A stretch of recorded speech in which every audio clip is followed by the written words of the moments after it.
एक रक्षा मंत्रालय की बहुत बड़ी कंपनी है HAL, उस कंपनी के शेयर प्राइवेट हाथों में बेचने का काम शुरू कर दिया है। इन्होंने कहा था बिजली के दाम कम करेंगे, बिजली के दाम बढ़ा दिए।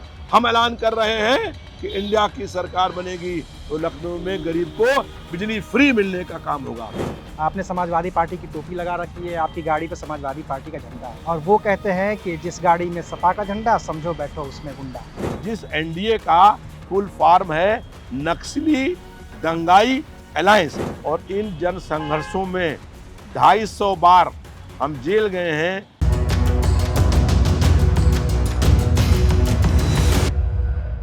तो देश की 543 लोकसभा सीटों में से एक और हॉट सीट राजधानी लखनऊ, और हॉट सीट इसलिए क्योंकि यहाँ से देश के रक्षा मंत्री राजनाथ सिंह भारतीय जनता पार्टी के प्रत्याशी हैं। लेकिन उनके सामने भी जो प्रत्याशी है समाजवादी पार्टी का, वो भी कोई कमज़ोर प्रत्याशी नहीं है, और उन्होंने अपने चुनाव की टैगलाइन ही ये दे दी है कि जन संघर्षों के लिए सबसे ज़्यादा बार जेल जाने वाले प्रत्याशी रविदास मेहरोत्रा, जो समाजवादी पार्टी के नेता हैं, पूर्व मंत्री भी रह चुके हैं, 3 बार से विधायक हैं। तो चलिए जरा रविदास मेहरोत्रा जी से ये समझने की कोशिश करते हैं कि जब उनके सामने इतना हैवी वेट कैंडिडेट है तो वो इस चुनाव को किस तरीके से लड़ रहे हैं। आइए रविदास मेहरोत्रा से बात करते हैं, लखनऊ घूमते हैं और आपको बताते हैं उनके भी जन संघर्षों की कहानी। तो शुक्रिया सर वक्त देने के लिए। रविदास जी, लखनऊ में हम लोग मौजूद हैं जी। अटल बिहारी वाजपेयी जी की सीट रही है और अब ये सीट राजनाथ सिंह जी की है। इतना हैवी वेट, पूर्व मुख्यमंत्री, 2 बार राष्ट्रीय अध्यक्ष, गृह मंत्री और अब रक्षा मंत्री, उनके सामने चुनाव लड़ना। देखिए, हम लोग लगातार जनता के बीच में रहते हैं, जनता के कष्ट और दुख में शामिल रहते हैं, जनता की समस्याओं और जन मुद्दों को लेकर के संघर्ष करते हैं, और इन जन संघर्षों में 250 बार हम जेल गए हैं और 300 बार ऐसा हुआ है कि पुलिस ने हमें गिरफ्तार करने के बाद पुलिस लाइन से या थानों से रिहा करने का काम किया है। दूसरी ओर जो भारतीय जनता पार्टी के प्रत्याशी हैं, उनको जनता की समस्याओं से और कष्ट से कोई मतलब नहीं है। जनता तो बहुत दूर की बात है, उनके पार्टी के कार्यकर्ता और नेता बहुत दूर की बात है। उनके पार्टी के 2 विधायकों की, एक लखनऊ पश्चिम से और एक लखनऊ पूरब से, 2 विधायकों की मृत्यु हो गई, और दोनों विधायकों की अंतिम संस्कार में और तिरही में सांसद जी नहीं आए। जो सांसद अपनी पार्टी के, अपने क्षेत्र के विधायक के अंतिम संस्कार में भी ना आए, इसका मतलब है कि वो जनता के किसी भी कष्ट और दुख में खड़ा नहीं होता है। जब कोरोना काल चल रहा था तो लखनऊ शहर में हजारों लोग मर रहे थे, लोग भूख से मर रहे थे, लोग जो हैं दवा के अभाव मर रहे थे। हमने देखा शमशानों में टीन शेड लगा करके और उनको ढक दिया गया था जी, और हम लोग जो हैं जनता के बीच में घूम करके लोगों को खाना बांट रहे थे, और सांसद महोदय 1 मिनट के लिए भी लखनऊ शहर में एक बार भी नहीं आए। जब यहाँ पर लखनऊ में आते हैं तो अखबार में खबर छपती है कभी 4 साल बाद कि लखनऊ का सांसद लखनऊ आ रहा है। और लखनऊ यहाँ आकर उन्होंने किया क्या है, लखनऊ में आकर के एक बहुत शानदार यहाँ पर चारबाग स्टेशन है। लखनऊ के सांसद, देश के रक्षा मंत्री ने लखनऊ के चारबाग स्टेशन को अडानी के हाथ बेचने का काम किया है।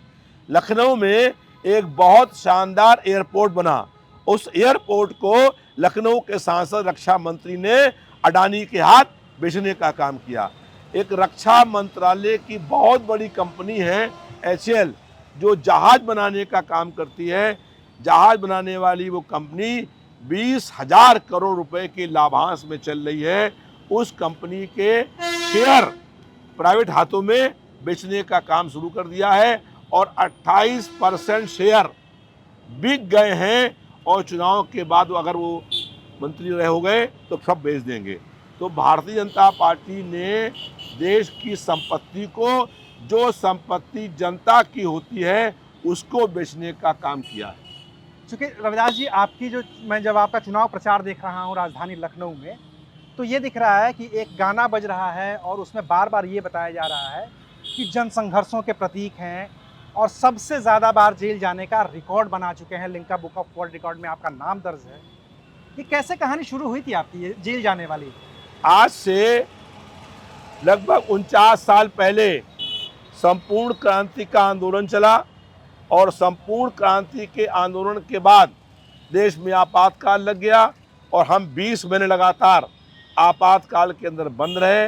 हम लोकतंत्र सेनानी भी हैं और उसके बाद 49 साल में, उससे पहले हम लखनऊ स्थित छात्र संघ के महामंत्री थे, तो छात्र युवा आंदोलन की हमने अगुवाई करी।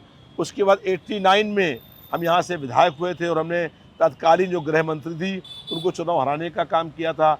उसके बाद से लेकर कहीं पर कोई भी जुल्म, अत्याचार, अन्याय हुआ है, किसी भी कोने से जनता की आवाज़ लगी है, हम लोगों ने वहाँ पहुँच करके जुल्म के खिलाफ संघर्ष किया है। चाहे भले ही लाठियाँ खाली हों, लेकिन जुल्म को बर्दाश्त करने का काम नहीं किया है। मैंने सवाल आपसे इसलिए पूछा ये जेल वाला भी ना, क्योंकि हाल ही में आपने भी आपके जो प्रतिद्वंदी हैं राजनाथ सिंह, उनका इंटरव्यू देखा होगा कि वो भी इमरजेंसी के दौरान जेल में थे। कांग्रेस की सरकार ने उनको भी जेल में डाला था। उनकी माताजी का निधन हुआ, फिर भी उनको निकलने नहीं दिया गया और अब समाजवादी पार्टी उसी कांग्रेस के साथ गठबंधन में है। देखिए, आपातकाल में हम लोग लोकतंत्र सेनानी हैं। पता नहीं राजनाथ सिंह हैं कि नहीं, कैसे कह रहे हैं, जरा उनसे पूछिएगा कि आपको लोकतंत्र सेनानी की सम्मान राशि क्या मिलती है। हम लोगों को प्रदेश सरकार की ओर से हमने कराया, माननीय मुलायम सिंह की ओर से, और लोकतंत्र सेनानी हैं। और उस वक़्त जब आपातकाल में हम जेल के अंदर बंद रहे 20 महीने, इतने जुल्म उस वक्त हो रहे थे आपातकाल में, उससे भी अधिक, कई गुना अधिक जुल्म भाजपा की सरकार में हो रहे हैं। आज ईडी का, सीबीआई का, इनकम टैक्स का कितना दुरुपयोग हो रहा है, कितना जनता की आवाज़ दबाई जा रही है, विपक्षी आवाज़ दबाई जा रही है। आज देश में अघोषित रूप से आपातकाल लगा हुआ है। पहले घोषित आपातकाल लगा था, हम लोग उसे 20 माह जेल के अंदर रहे और उसके बाद से भाजपा सरकार के हर दमन, जुल्म, अन्याय के खिलाफ हम लोगों ने संघर्ष करने का काम किया है और ये हमारा संघर्ष जारी रहेगा।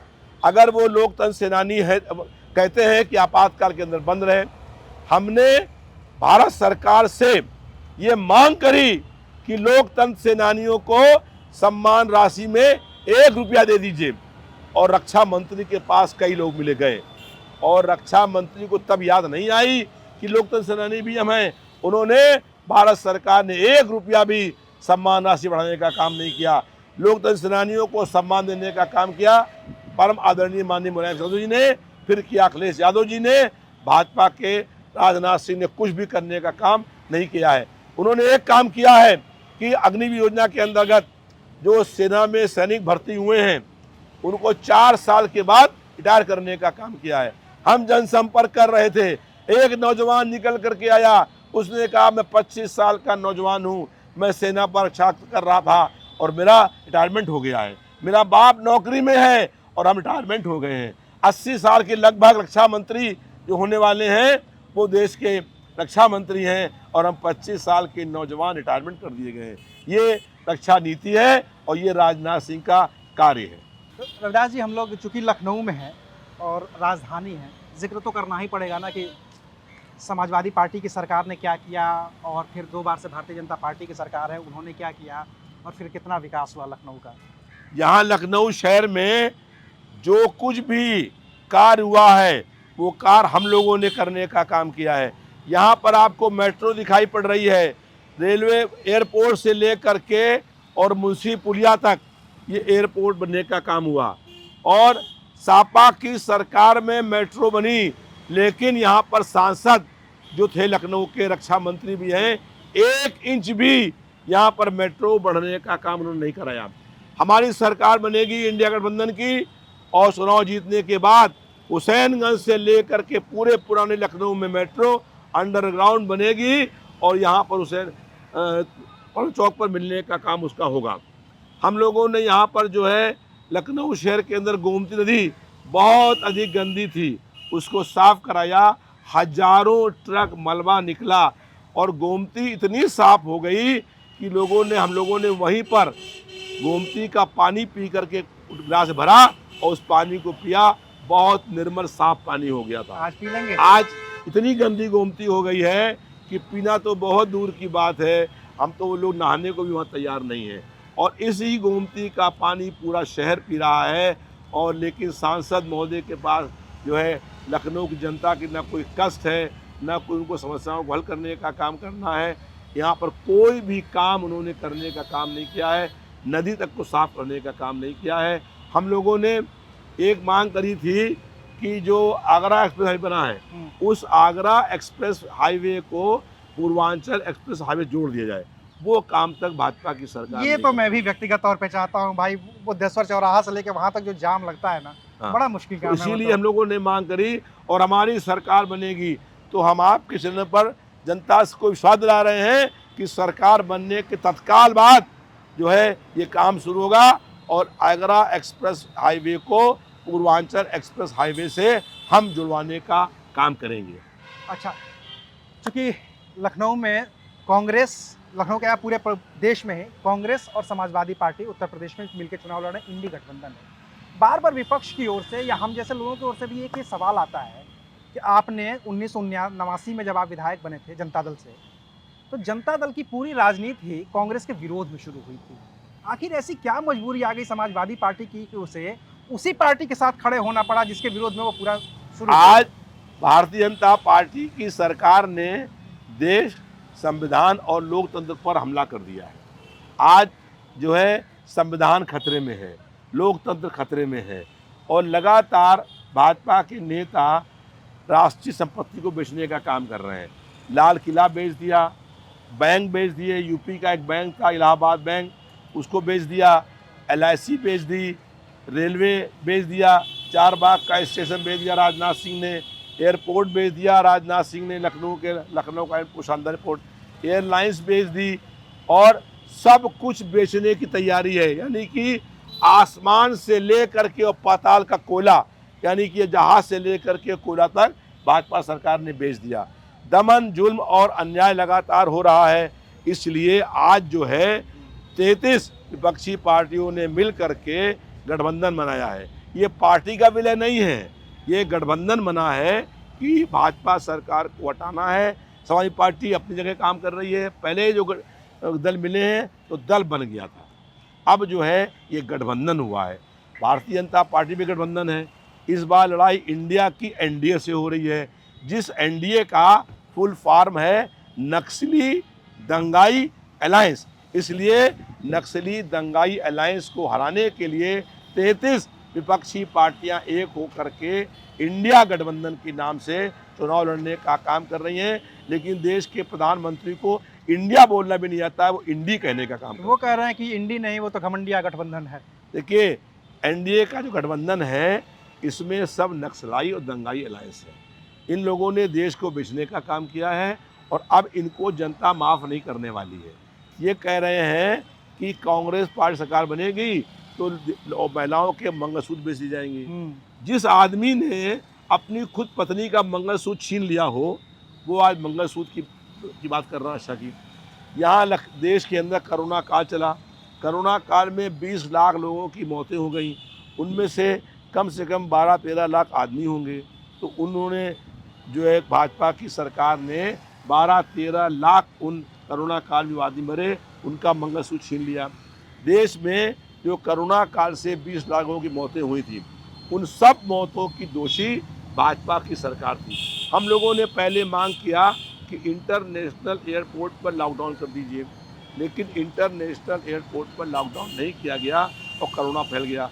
फिर जल्दबाजी में वैक्सीन लगाई गई और वैक्सीन का दुष्प्रभाव ये हुआ कि 20 साल के लड़की, 20 साल का बच्चा, बेटा बेटी, वो हार्ट अटैक से मर रहे हैं। वैक्सीन बनाने वाले ने मान लिया कि दिक्कत तो है। हाँ, कोविशील्ड कंपनी से भाजपा की सरकार ने 500 करोड़ रुपया इलेक्ट्रॉल बॉन्ड के नाम पर लिया और इससे कई गुना अंडर हैंड लेने का काम कर दिया। और फिर कोर्ट में उस कंपनी ने स्वीकार कर लिया कि हमारी वैक्सीन से हार्ट अटैक घटनाएं हो रही हैं। तो हमारा ये अनुमान है, मैंने मालूम किया है कि अगर 20 लाख लोग मरे हैं कोरोना काल में, तो इसके कम से कम 4 गुना लोग, यानी 80 लाख लोग मरे हैं वैक्सीन के दुष्प्रभाव से 1 करोड़ लोगों की मौत हुई है। उन सब मौतों का हिसाब जनता 20 मई को लखनऊ में देने का काम करेगी और भारतीय जनता पार्टी को हराने का काम करेगी।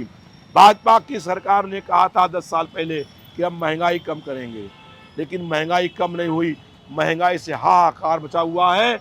और उस समय जब गरीब आदमी महंगाई की मार से पीड़ित है, भाजपा सरकार ने आटा, दाल, चावल, दूध, दही पर भी टैक्स लगाने का काम किया है। कहा था कि 2 करोड़ नौजवानों को हर वर्ष नौकरी देने का काम करेंगे, और हुआ क्या? 10 साल में किसी को नौकरी मिली, और भाजपा की केंद्र सरकार में 30 लाख पद खाली पड़े हुए हैं। जिस दिन 5 जून को इंडिया की सरकार बनेगी, सरकार बनने के बाद पहली कैबिनेट की मीटिंग में 30 लाख जो खाली पड़ी भर्तियां हैं, उनको भर्ती को पूरा करने का हम काम करेंगे। इन्होंने कहा था बिजली के दाम कम करेंगे, बिजली के दाम बढ़ा दिए। हम ऐलान कर रहे हैं कि इंडिया की सरकार बनेगी तो लखनऊ में गरीब को बिजली फ्री मिलने का काम होगा। इन्होंने कहा था दवा इलाज फ्री होगा, दवा इलाज फ्री नहीं हुआ। पैसे पे इलाज करते हैं और बिना दवा इलाज के हजारों लोगों की लखनऊ शहर के अंदर मौत हो गई। हम इस बात का ऐलान कर रहे हैं कि हर मोहल्ले में सरकारी अस्पताल होगा जहां दवा, इलाज और जांच फ्री मिलने का काम होगा। इन्होंने कहा था, भाजपा के लोगों ने, शिक्षा सस्ती करने का काम करेंगे, शिक्षा महंगी करने का काम कर दिया है, और यहाँ तक कि किताब और कॉपी पर भी जीएसटी लगाने का काम कर दिया है। हम इस बात का ऐलान कर रहे हैं कि जिस दिन इंडिया गठबंधन की पहली कैबिनेट की मीटिंग होगी, उसी दिन पास होगा कि हर मोहल्ले के अंदर सरकारी स्कूल खुलेगा जहाँ पर पढ़ाई और सब कुछ निःशुल्क होगा, और वो स्कूल ऐसे होंगे पब्लिक स्कूल के बराबर वो स्कूल होंगे। हमने इस बात का ऐलान किया है कि जितनी भी गरीब महिलाएं हैं उनको 8,500 रुपया प्रति माह, यानी 1 वर्ष में 1 लाख रुपया देने का काम करेंगे। जो गरीब औरतें आज भूखे मर रही हैं और 5 किलो सवा राशन लेने का काम कर रही हैं, उन लोगों को 8,500 रुपया फ्री मिलेगा, उनको बिजली फ्री मिलेगी, उनको दवा फ्री मिलेगी, उनको पढ़ाई फ्री मिलेगी, और इसलिए उनके बेटों को रोजगार मिलेगा। ये काम हम लोग करने का काम करेंगे। एक चूँकि आपके एक पुराने साथी हैं, सहयोगी तो नहीं कहूँगा, पुराने साथी हैं, आपके साथ विधानसभा में बैठते हैं, और उत्तर प्रदेश के उप मुख्यमंत्री हैं केशव प्रसाद मौर्य। आपने समाजवादी पार्टी की टोपी लगा रखी है, आपकी गाड़ी पर समाजवादी पार्टी का झंडा है, और वो कहते हैं कि जिस गाड़ी में सपा का झंडा, समझो बैठो उसमें गुंडा। कैसे आप लोग रिएक्ट करते हैं? उत्तर प्रदेश के सारे अपराधी भारतीय जनता पार्टी में। हम लोगों ने विधानसभा के अंदर कहा कि पूरे प्रदेश में भाजपा ने जंगल राज कायम कर दिया है, गुंडा माफिया राज कायम कर दिया है। हम लोगों ने मांग करी कि 20 टॉप 20 अपराधियों के नाम बताओ जिनके ऊपर 50 से अधिक हत्या, बलात्कार के मुकदमे दर्ज है, और अगर 20 नाम बताए भाजपा की सरकार तो 20 नेता, 20 गुंडे जो हैं, 20 माफिया जो हैं, वो भाजपा के नेता हैं। अगर भाजपा सरकार में मुख्यमंत्री में या किसी मंत्री में हैसियत है, हम चरण पर कह रहे हैं, बताओ उत्तर प्रदेश में कौन टॉप 20 अपराधी हैं और उसकी लिस्ट जारी कर दो। वो टॉप 20 अपराधी सब भारतीय जनता पार्टी के नेता। चलिए एक आखिरी सवाल, क्योंकि आप राजधानी लखनऊ में हैं यहाँ, तो आपसे स्वाभाविक सवाल ये है, 80 में कितनी सीटें दे रहे हैं आप लोग? देखिए 80 में हम लोग जीत रहे हैं सीटें 79। एक सीट बनारस पर टक्कर हो रही है और बाकी सब भाजपा हार गई है। जनता ने परिवर्तन और बदलाव करने का मन बना लिया है। लग रहा है कि इंकलाब हो गया है।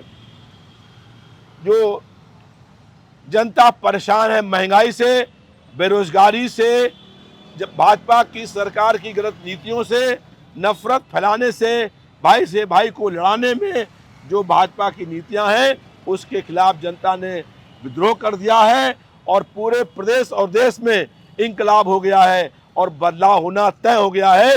यहाँ से राजनाथ सिंह लाखों वोटों से चुनाव हार रहे हैं। चलिए, तो ये थे लखनऊ से समाजवादी पार्टी के प्रत्याशी रविदास मेहरोत्रा, जिनका दावा है कि राजनाथ सिंह यहाँ से लाखों से चुनाव हार रहे हैं, और जिन्होंने अपने चुनाव प्रचार की टैगलाइन ही बना रखी है कि जन संघर्षों में सबसे ज़्यादा बार जेल जाने वाले नेता हैं। शुक्रिया, आप देख रहे थे अंका।